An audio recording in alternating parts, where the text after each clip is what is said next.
Welcome to the Well Said podcast, conversations about what's moving markets and how Wellington management researches and implements these multifaceted ideas.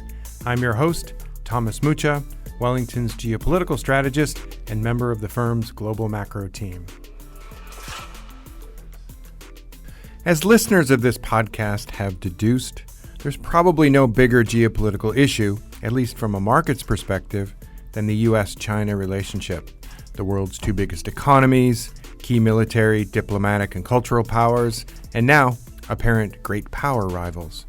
How these two giants of the international stage manage their differences and look for areas of cooperation is likely to be a defining factor of global stability for years and, yes, decades to come. Now, given the size and importance of China, we obviously have a lot of perspectives on the topic across Wellington.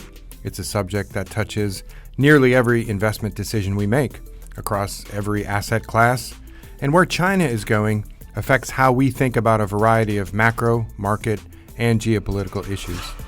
I'm joined today by one of the firm's most important voices on the topic, macro strategist Santiago Millán, who from Hong Kong leads the firm's efforts in thematic and sector-based research on China and other countries across Asia.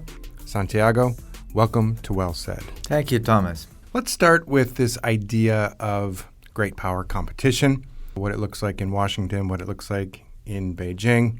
You know, as I follow the national security debates here in the U.S., there's been a big change in the U.S.-China relationship in recent years, with a real focus on this long-term